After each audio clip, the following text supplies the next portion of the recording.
Bon, je profite que j'ai bien rasé et qu'il n'y a personne pour préparer la base d'un cours. On a remarqué que certains enseignants, ouais, dans certains discours, la notion d'espérance de vie est amenée avec par des gens qui connaissent les sciences, les méthodes scientifiques, qui connaissent leur sujet, mais c'est une notion très, très nuancée qui fait un petit peu un peu rebondir quand certaines affirmations sont énoncées. L'espérance de vie, il y a différentes manières de la calculer. Il y a l'espérance de vie à la naissance, l'espérance de vie à l'adulte n'est pas la même pour un individu, pour une population. Et mais on va faire fi de ces différences. On va considérer que l'espérance de vie, c'est la moyenne de longévité de tous les individus d'une population. Actuellement, l'espérance de vie d'une personne de 50 ans, elle est de 76 ans pour un homme, 82 pour une femme, dans les pays très développés, par exemple, où l'espérance de vie à la naissance est un peu moindre, mais quand même très élevée, parce que dans ce calcul est considérée la mortalité infantile, l'âge de décès de tous les enfants. Et comme dans les pays très développés, la mortalité infantile, la mortalité à la parturition de la mère, à l'accouchement, est très très faible, donc c'est vraiment l'âge,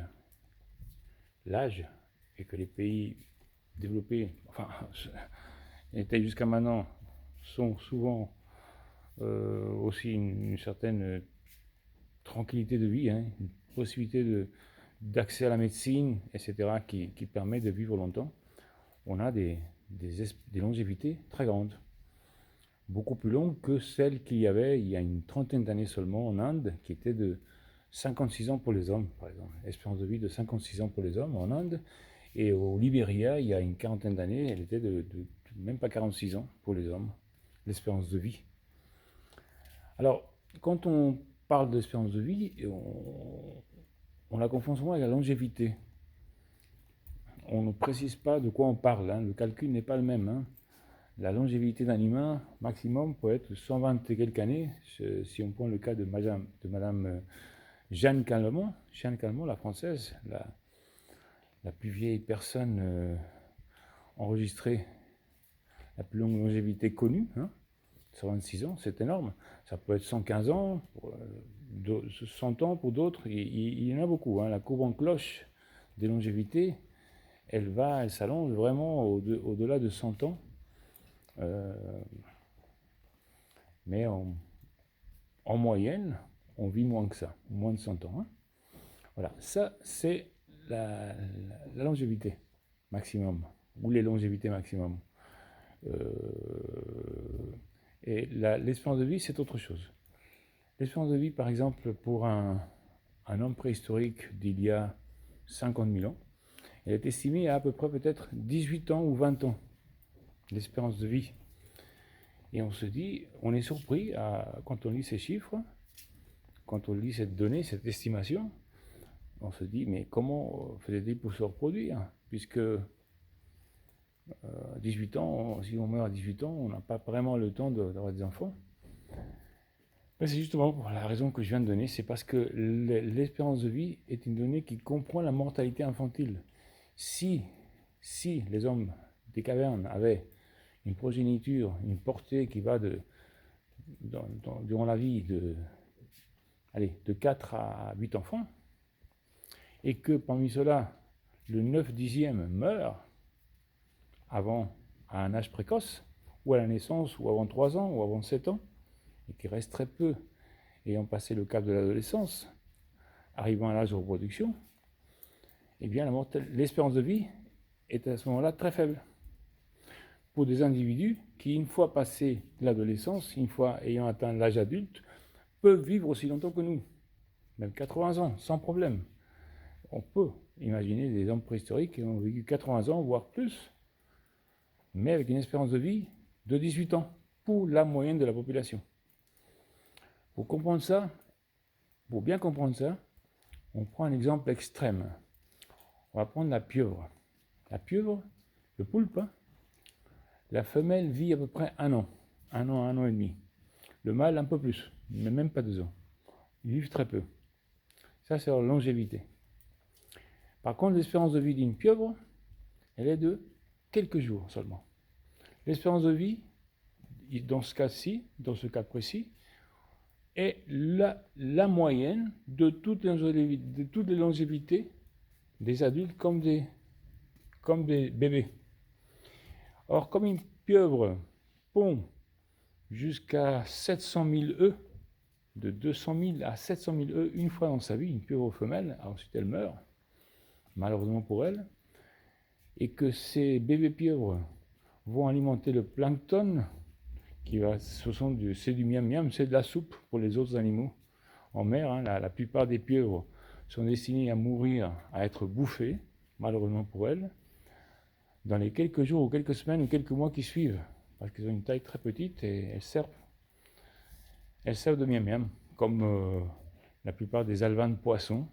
Les belugas pondent des millions d'œufs, et la plupart des belugas, du caviar, ceux qui font les poissons dont on extrait le caviar, la plupart vont mourir. Sinon, les mers seraient saturées de belugas, de ces énormes poissons dont on extrait le caviar, ou qu'on appelle ça des esturgeons, des esturgeons, ou de grenouilles, crapauds, qui pondent des centaines de millions d'œufs, ou de pieuvres, ou de n'importe quelle truite, saumon, qui pondent des milliers d'œufs une fois dans leur vie, mais dont la plupart ne vont pas survivre.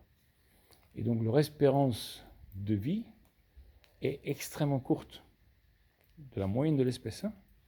En revanche, leur longévité des truites peut aller atteindre plusieurs années.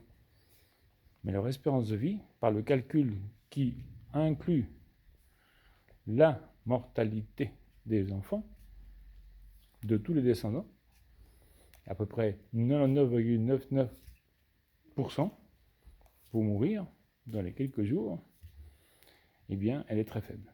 Ça, ces cas extrêmes, c'est pour bien comprendre pourquoi on peut avoir une espérance de vie inférieure à l'âge de reproduction. Voilà.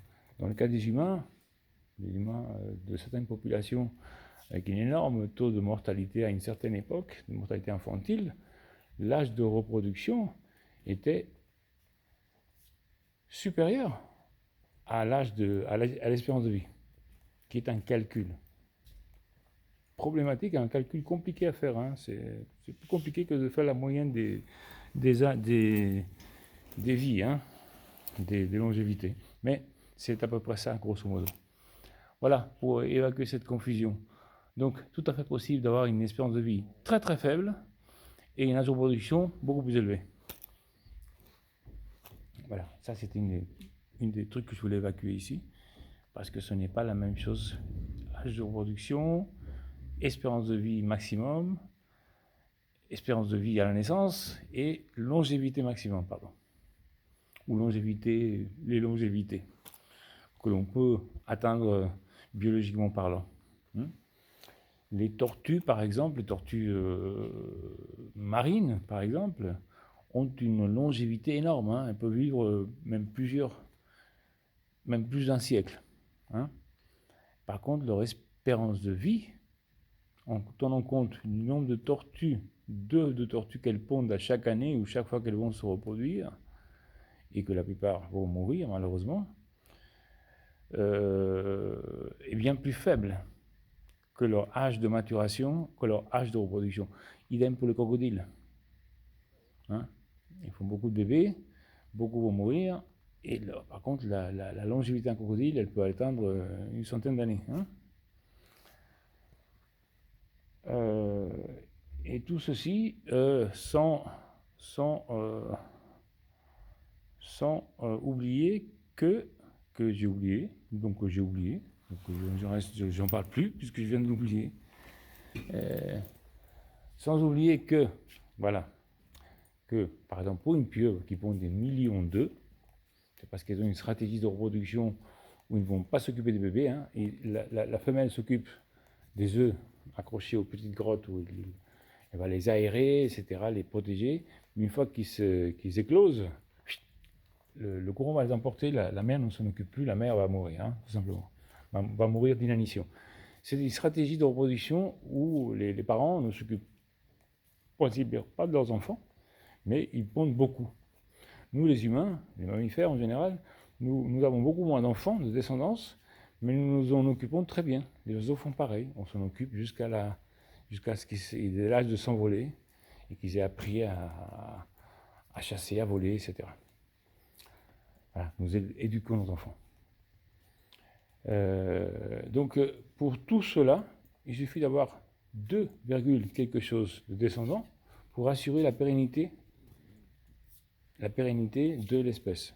Donc, si 2 parents, mâles et femelles, ont plus de 2 enfants chacun, théoriquement, mathématiquement, l'espèce est assurée. Le replacement des populations, le replacement des générations est assuré.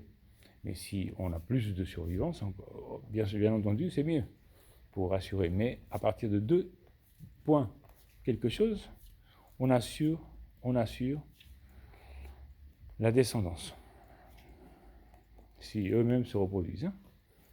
Voilà, donc voilà, ce sont des stratégies différentes et qui impliquent forcément qu'il y a une relation entre stratégie R, beaucoup d'enfants dont on ne s'occupe pas, va donner une espérance de vie moindre, indépendamment de la longévité de l'espèce, indépendamment de l'âge de reproduction. D'accord ?